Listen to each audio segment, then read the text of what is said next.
There could be trouble in store for State of Decay 3, and it continues a bad week for survival fans. While no confirmation has been given yet, the rumour is a bunch of layoffs of effective Undead labs, and maybe State of Decay 3 isn't as advanced as some people have been led to believe. This comes amid a bunch of layoffs from Microsoft for a ton of games which we're going to dive into, but there's also maybe trouble afoot for game developer behind Return to Moria. Maybe not such a big deal. Nevertheless, it does mean that maybe that game won't necessarily receive much more content or updates in future. All of that on top of the news that the Subnautica original founders have been fired by Krafton, their publisher, and most recent times another sandbox game, Hytale, being cancelled. It's not a great week. So let's get into it. My name's Jade, hello RATBAGGERS, let's go. It's the survival show. So back in 2020, Rare announced a brand new game, Everwild, and we haven't seen a single thing since. It's had reportedly a lot of problems and issues, including a brand new reboot only a couple years ago. However, as of February this year, Phil Spencer was crying out that they're going to give the team more time to get this game somewhere close to maybe release, or hopefully in the next few years. But yesterday, Microsoft announced that they were shutting down pretty much the whole development team behind this, basically laying off the whole team, meaning Rare are losing a ton of people. Which is really surprising given Sea of Thieves was a huge success on PlayStation in recent times and continues to be a good success and running games as a service for Microsoft. But let's face it, it was a brand new IP, a game that hadn't released, had substantial issues. Yes, people might be a bit sad that this isn't coming to fruition, and from what I could see, it seemed to be maybe a cozy Ark survival style RPG sandbox game. But that, coupled together with the closure of the Initiative, another game studio that's working currently on Perfect Dark, well, that's cancelled now, and yet the studio is no more. So this set off a flurry of worry about certain studios, and obviously particularly games that seemingly have been in development hell, including State of Decay. Also announced back in 2020, you would assume that a safe bet, pretty much since the previous games have done okay, even if you can criticise the second one for not really innovating enough. But the State of Decay series has progressed. Number 2 did receive a ton of content, over 40 updates or something along them lines, and only stopped development last year to now start fully supporting State of Decay 3. But soon after, in 2021-2022, there were reports that the studio leadership was embroiled in accusations of bullying and sexism. A lot of people were removed from their jobs due to this, and a new leadership team put in place, and since then, progress had been made. Up until last year, this was the only trailer and only info we'd seen about the game, but then we finally got a new reveal showing in-game footage and cinematics, promising a brand new way to play State of Decay, utilising Grounded's technology of being able to share your world save amongst friends and effectively have a dedicated server. They clarified that the rumours of the game perhaps being more like Ark in terms of supporting more than 4 players in something upwards of 60 or 70 or something along the lines of DayZ were pretty much unfounded, and the original vision for State of Decay to be more of a big online multiplayer game has still kind of been nerfed to be just a co-op experience, which many fans wouldn't be too displeased to hear. So given things seemingly were back on track, we didn't see any new news or trailers or reveals at the latest Xbox showcase.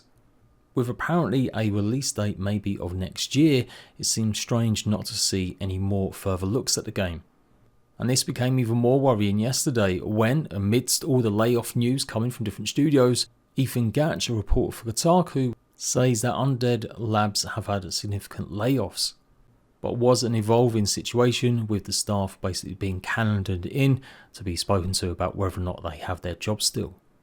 So while some people certainly do look like they're going to be losing their jobs, it does look like for now State of Decay 3 is safe from being cancelled altogether.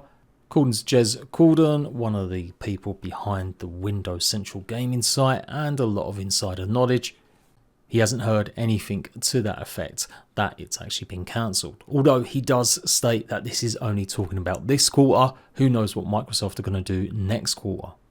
So either State of Decay 3 is in such advanced stage that they have got a game that's going to be completed soon and be able to be put out, enough so that they can let go of a bunch of stuff and maybe actually focus their efforts on future studios, or it's part of natural churn and basically cutting the fat as you try and keep your company lean. Microsoft are the big bad guys here, no doubt about it. They've made record profits in the last 6 months.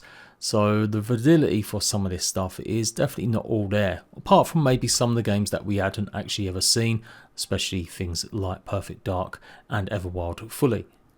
But yeah, I think it would be a shame if State of Decay 3 does end up getting cancelled, or doesn't maybe have enough resources to fulfill its potential, which I see from the trailer last year as looking pretty good.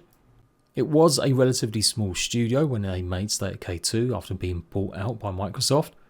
They've certainly took on board a lot more people now, I'm sure, but with it being kind of a Game Pass darling, one of the ones that gets played a lot, similar to how Grounded has managed to amass 25 million players, it would be strange for this to be cancelled so late. And certainly not to the same level of maybe kind of disappointment is Return to Moria, actually maybe on the cusp of being shut down now as well. Thankfully, that game has gone obviously gold a while ago and has had a slew of updates, finally releasing on Xbox as well.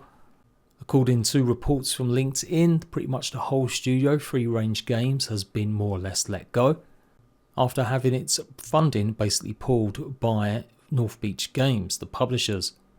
Reportedly going to be some sort of skateboarding game. Yeah, maybe not a huge loss if you're a survival fan. But it does also kind of paint the picture that Return to Moria probably won't receive much more in terms of content or any new stuff in the future. Given it's a licensed property, and I'm sure there was a lot of costs associated, it probably isn't the worst thing, and that game kind of was mid. But tying in even more survival stuff, North Beach Games, the publishers, are also the publishers and makers of Stranded Deep 2. One of the co-creators behind Stranded Deep has actually joined up with North Beach Games to form a new studio alongside one of the creators of Space Engineers, and they're currently working on Stranded Deep 2, which we're predicting to come out at least maybe at the end of 2026, but more than likely 2027. So yeah, a bit of a shame for sure if you're a Return to Moria fan. Let's hope North Beach Games continue to make money from 7 Days to Die and the brand new overpriced microtransaction skins they've just added to the game, and that hopefully Stranded Deep 2 does actually survive and manage to get made as well. It's never great hearing about closures, especially for survival games, of course, the genre that I cover the most. And as said, hopefully State of Decay 3 will actually release. But yeah, a bad week overall, with the news about Subnautica creators, like I said, being fired. Go and check out the full length video on more details on that. It's been a bad week for survival fans. Let me know what you think about some of the Xbox closures. Were you excited or looking forward to some of the other games that I've mentioned, like Everwild and of course Perfect Dark? What do you think this means for the future State of Decay 3? And I'll keep you guys up to date as always. Until next time, Ratbags, laters.